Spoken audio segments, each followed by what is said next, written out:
আসসালামু আলাইকুম এভরিওয়ান, সবাই কেমন আছেন? আলহামদুলিল্লাহ, আমিও ভালো আছি। আশা করি আপনারাও সবাই ভালো আছেন। তো সবাইকে আমার ভিডিওটা সম্পূর্ণ দেখার অনুরোধ রইল। তো আজকে আমার রেসিপি হচ্ছে উস্তা অর্থাৎ কুল্লে দিয়ে ট্যাংরা মাছের রেসিপি। তিতে কল্লা আছে যেটা ছোট ছোট, সেগুলোকে দিয়ে আমি আজকে ট্যাংরা মাছ রান্না করব।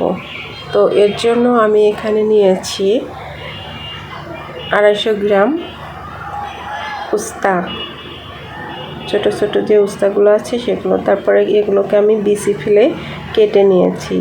বিচিটা একদম ফেলে দিয়েছি, কারণ হচ্ছে বিচিটা দাঁতের নিচে পড়লে ভালো লাগে না। তারপরে এখানে নিয়েছি আমি কিছুটা ট্যাংরা মাছ। ট্যাংরা মাছটা কম নিয়েছি, কারণ আমি এটা একা খাবো, তো এই কারণে আমি কম মাছটা নিয়েছি। তো এরপর আমি দিয়ে দিলাম একটু রসুন, আদা এবং একটু জিরা পাটায় বেটে নিয়েছি।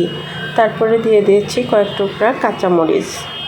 তো তারপরে দিলাম আমি এখানে একটু স্বাদ মতো লবণ। যে যেমন লবণ খান ঠিক সেইভাবে লবণটা দিবেন। তারপরে দিয়ে দিলাম আমি একটি হলুদের গুঁড়া। হলুদের গুঁড়াটা আমি কম দিয়েছি। আপনারা যে এরকম খান বা যে কালার পছন্দ করেন সেটা করেন, কারণ আমি হচ্ছে হলুদটা খুবই কম খাই। হলুদের বেশি কালার আমার ভালো লাগে না, তাই আমি সবসময় হলুদটা কম খাওয়ার চেষ্টা করি। এরপরে দিয়ে দিয়েছি আমি সরিষার তেল। তারপরে মাছটাকে ভালোভাবে মাখিয়ে নিচ্ছি।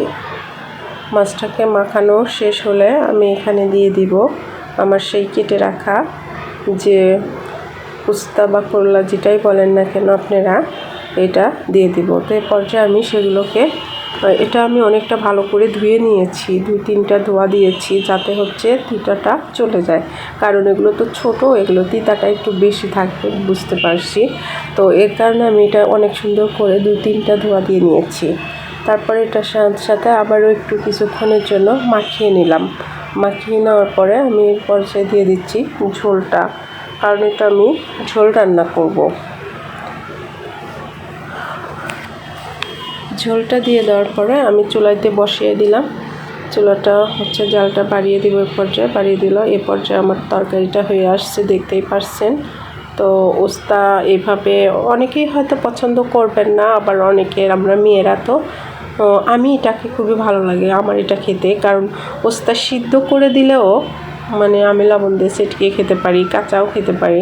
আমার খুবই প্রিয় খাবারই করলাম, তার জন্য হচ্ছে আমি এটা ঝোল রান্না করে খাওয়ার জন্য তৈরি করলাম।